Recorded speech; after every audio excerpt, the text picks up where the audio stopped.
I think after the revival, we need like a more experimental era. Let's give us another Fantasia movie. Hello, Adam Ryan Donato.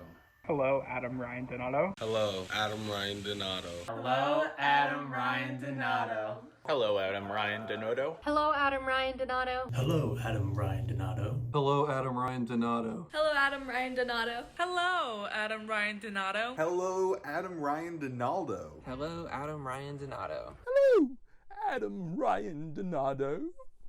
Hello, Adam Ryan Donato. Hello, Adam Ryan Donato. Hello, Adam Ryan Donato.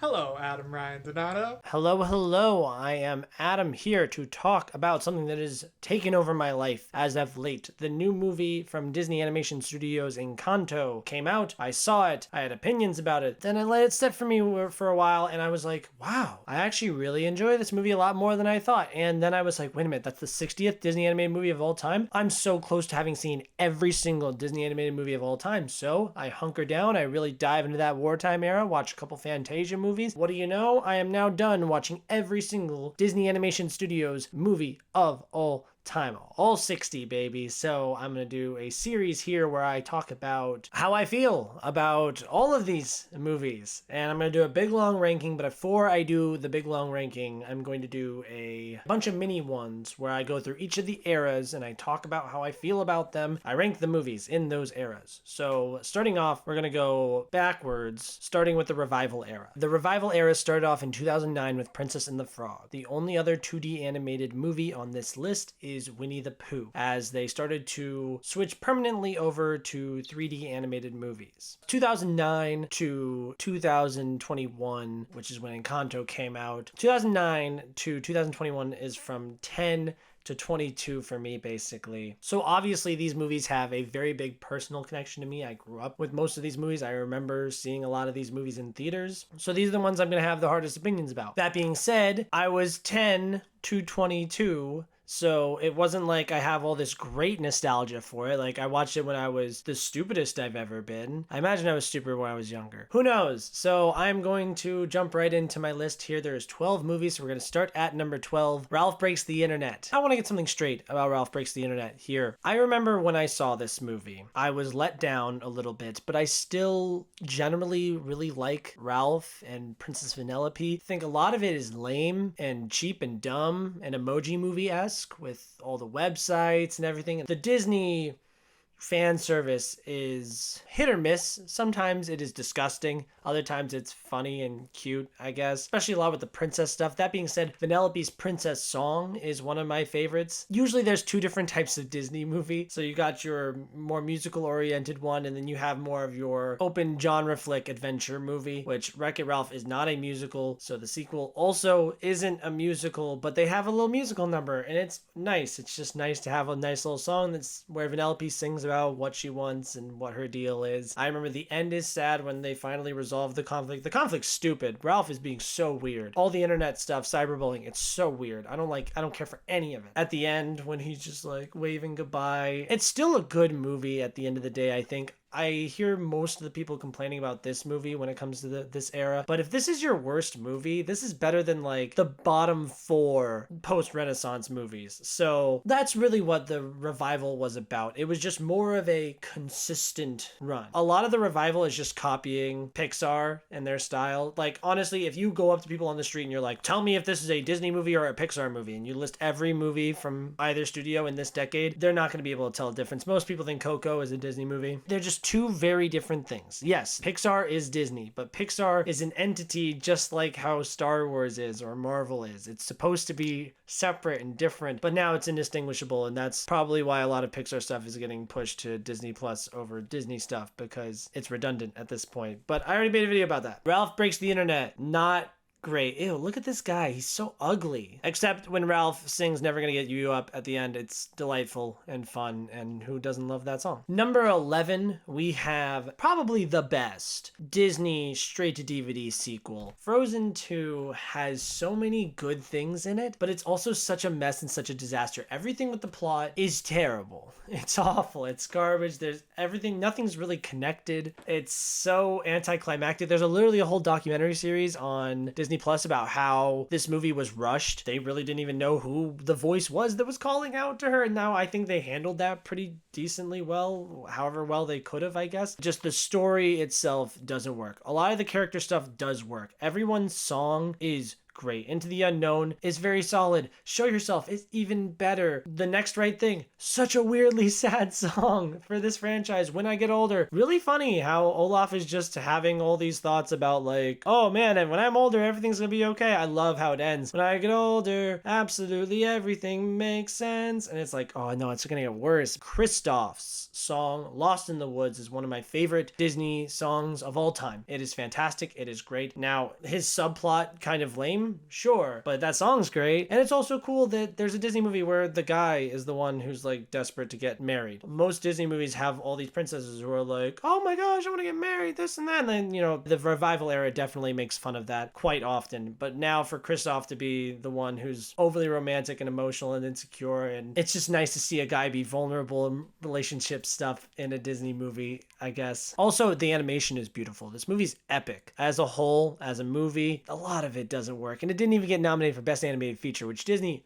always locks that shit up, so that should tell you something. Number 10, we have a movie that when I first watched it, I really loved it. But as time went on, I didn't think about it very much, partially because it's not a musical, which is unfair, but this is my list, and this is how I feel. And I like musicals. This is more of one of your adventure movies, genre films, where it's a fantasy epic adventure. It's really great for that. Like, I love the world it builds. I love a lot of the characters and the places that we go. It's a really fun ride. My biggest problem with this movie and how it relates most to where it is on the list is Awkwafina's character of the dragon. I hate her. She's so annoying. And it really boils down to that part where she's like, you ever on a class project and you do the least amount of work but you put your name on it so you still get credit for the project? Like, no, you're a dragon, you don't go to school, this isn't a thing, stop it. Like, it's so annoying and like over trying to be relatable, like, I'm quirky and funny, and it's like, no, shut up. It's annoying, it's lame, it's stupid, it's dumb, please stop, I don't like you. But everything with the villain was cool. The dragons at the end are pretty. It's a very good looking movie and I like what it has to say, and the messages, it's good. Whereas Frozen 2 has characters that I remember and like and songs that I love, but doesn't function as a movie. This functions as a movie and has none of those other things. Make sense of that. But as a whole, it works better than Frozen 2. Number 9, we have Big Hero 6. This is a movie that I loved a lot more when it came out. Over time, it kind of just got worse for me. Oh gosh. Big Hero 6 did get much worse for me. Where this movie relates, as I alluded earlier on this list, it is better than Raya and the Last Dragon because I feel very similarly. I really like this world that we've built. I really like the adventure we're on. It's not a musical. It's more of a genre film. It's a superhero movie, and I like those more than fantasy adventure movies. The big difference, or the big similarity, I guess, between this and Raya and the Last Dragon is whereas in Raya and the Last Dragon, I hated the main side character and they almost ruined the movie. Big Hero 6, the main side character makes the movie. Baymax is so funny. Like, it's so cute. It's adorable. He's the heart and soul of the movie. The ending actually does tug at your heartstrings. I love this character. And they're doing a little short series about him on Disney Plus, and I might check that out in the same way that I would check out like the Doug Days series. It's just a cute little side character that I enjoy and I wouldn't mind hanging out with a little bit more. Other than that, the villain's lame. The side characters are lame. And the plot is fine. I don't really care much for this movie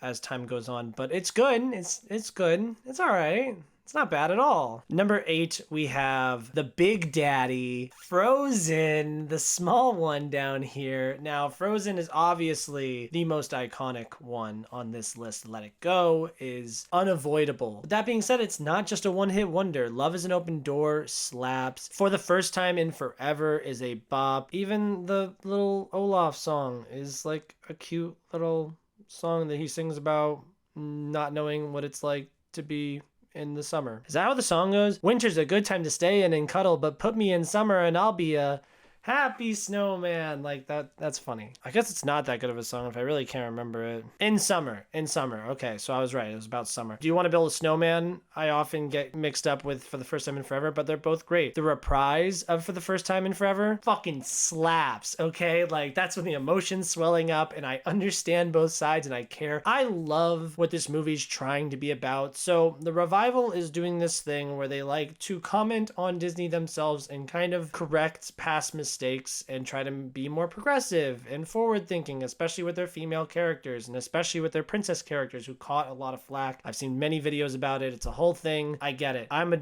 dude, so I'm like the least authority to be talking about this, but I appreciate that it's trying to be about things and saying something, and that's interesting. I feel real genuine emotion and connection between Anna and Elsa. I love everything that's going on there. How it's a sisters movie. Hans is a funny twist villain. It's just such an overexposed movie. It gets a lot more hate than it deserves, but also what do you expect when your trailer says the best Disney movie since Lion King? And it's like, okay, The Emperor's New Groove came out in between now and then, but whatever. Frozen is overrated, but it's still good. Number 7, we have Princess and the Frog. This is a nice, cute little movie. It's the first Black Disney princess, which is cool. Tiana is one of my more favorite Disney princesses, which is great. I know there's a little controversy about how the majority of the movie she's a frog lady, which that's wrong of Disney. A lot of this movie is very interesting and how stylistic it is. The soundtrack is so great in this movie. I love Almost There. I've Got Friends on the Other Side. Speaking of I Got Friends on the Other Side,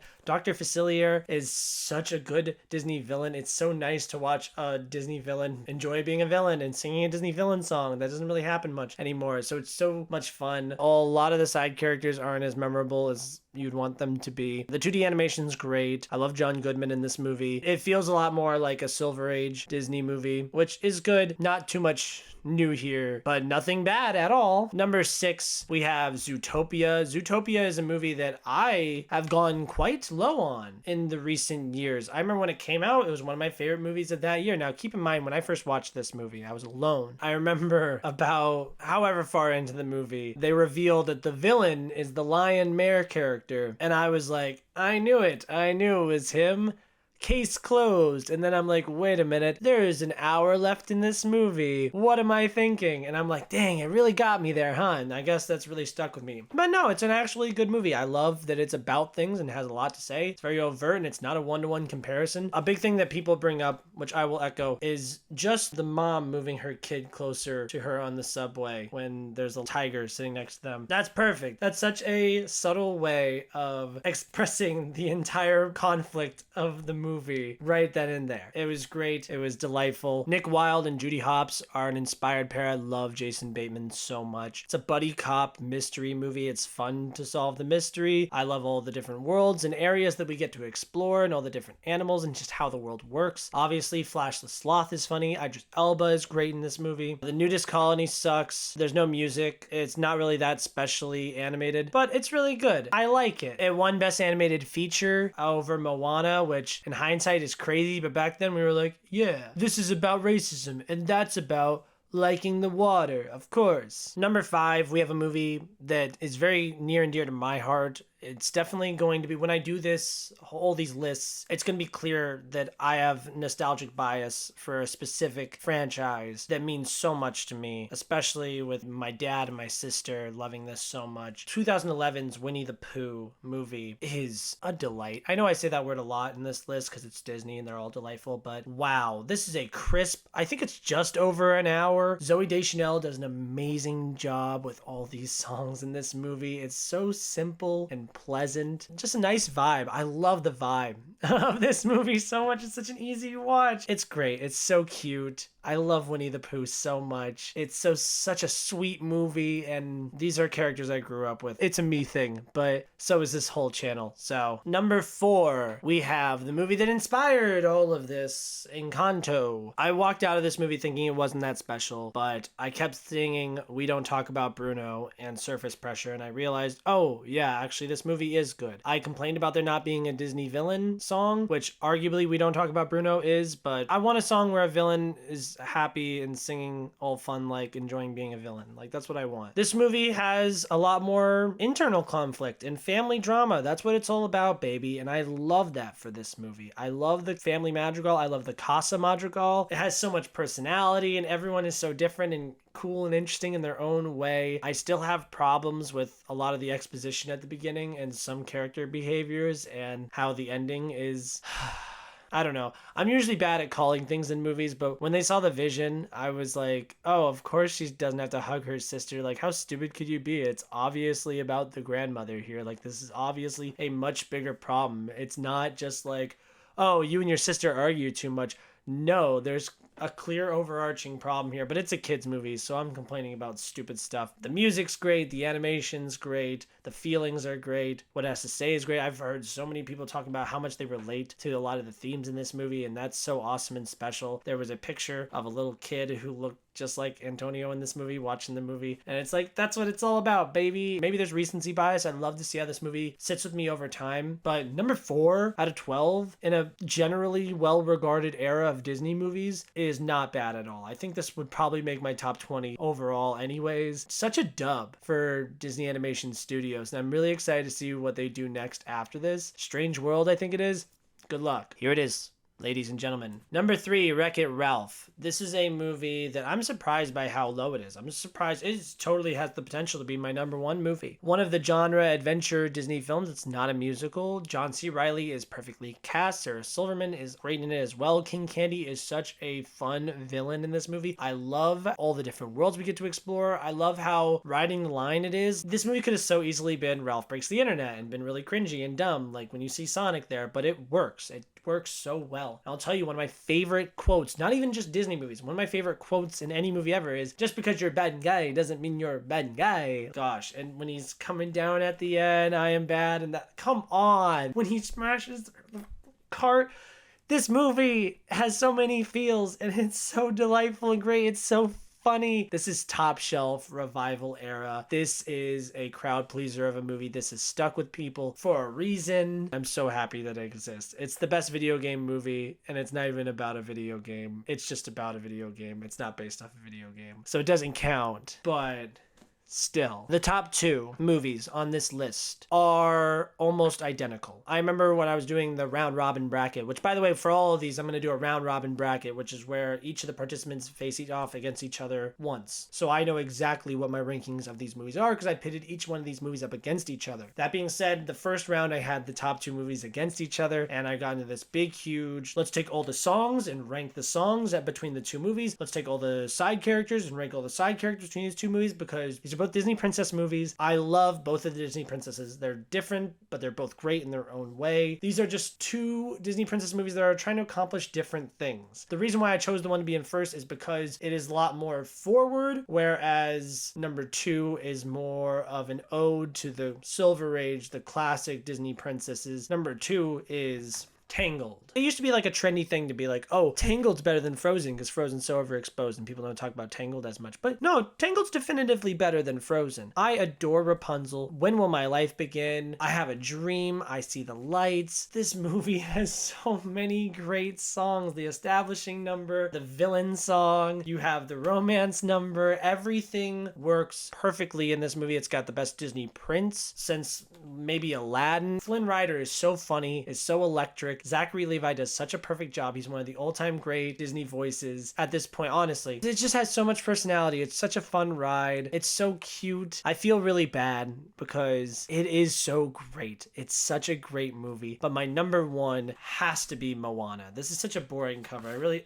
the bottom's the same thing. Moana is what Tangled is, but it's moving forward. Whereas something like Frozen is in your face about, oh, she doesn't need a man. Yes, I appreciate that, Frozen. But Moana did that without being like, hey, she doesn't. It's a lot more subtle of a movie. And it's also just focused on being a good movie. It's one of the most beautifully animated Disney movies. The soundtrack is so deep and consistently great. I love the setting of this movie. I love the side characters. Shiny is not technically a Disney villain because he shows up for like 5 minutes, but if that's a Disney villain song, then it's one of my favorite Disney villain songs of all time. It's one of my favorite Disney songs of all time. How Far I'll Go is Part of Your World. Good Disney I Want song. Instant classic right then and there. Where You Are, Logo Te Pate Pat. Pate. I don't know. I'm definitely pronouncing that wrong. I'm so sorry. My goal here was to express how much I love that song so much. It's such a let's go. Like, it's such a hype song. You're Welcome works a lot better than it should for a wrestler singing a song. This movie was a lot better in 2016 when I didn't feel rock fatigue, whereas right now I definitely feel rock fatigue, especially after Jungle Cruise, where it's like, how many jungle action movies are you going to be in where you just kind of play the rock? It's kind of annoying. And at least here I only have to hear his voice. And I do love the character of Maui, especially with all the tattoos and how they tell a story and they're moving around. It's a character all into itself. His power is cool. His fishhook's cool. I love everything with her grandmother in this movie. I guess really the difference that I'm trying to highlight when I talk about Moana and Tangled is that Tangled feels like an ode to the Silver Age, whereas Moana feels like an ode to the Renaissance. The Renaissance, I believe, is a better era. I just love everything that Moana's about and trying to do. The ending is so satisfying. This is the sense of adventure, baby. This is the feminist icon we deserve. Moana doesn't need no man, but that's not the point. That's great that that's not the point. It just is. Moana is Furiosa, baby, and we stan. But yeah, overall, I really wish that they would stop acknowledging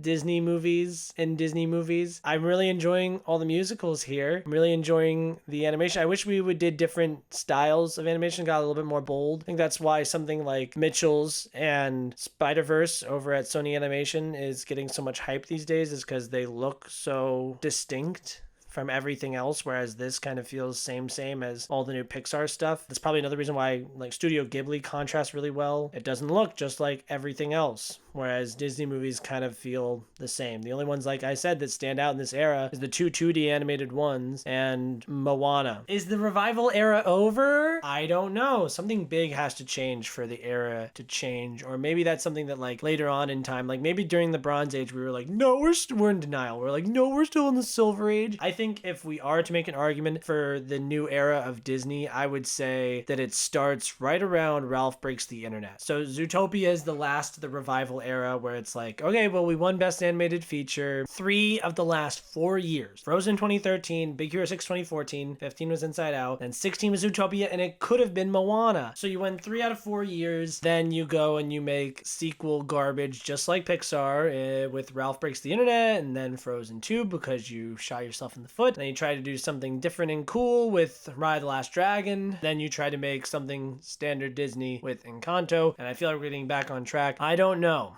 I would say that feels like a different era starting, but Raya feels a lot like something that would come out in the post-Renaissance. Encanto feels a lot like something that would come out in the revival era. So it's really hard to say, but these aren't like concrete. Rescuers Down Under is in the Renaissance, which cute movie, I guess, but there's nothing Renaissance about that. Final thoughts on the revival era. Good stuff. If you're telling me your worst movie is Ralph Breaks the Internet, and then after that, it's like, I know a lot of people have a lot of bad things to say about Ralph Breaks the Internet and Frozen 2, but there's still a lot of redeemable stuff here. Disney, thank you for being consistently good. I urge you to take more chances. I like musicals. Keep doing those. And if it's not a musical, then you better be a big swing, baby. Join me next time when I talk about how I feel about the post-Renaissance, which is an era that I grew up in. I was born in 1999. The movies that came out in my actual childhood is in the next era that we're talking about. So that should be crazy. Who knows? Thank you. How do you feel? Would you rank these movies differently? Am I stupid? How stupid am I? Which one am I stupid about? Defend your movie down below or praise me for being the perfect genius that I am. Thank you guys very much. Stay magical. Stay Disneyfied. Oh, I gotta think of an outro.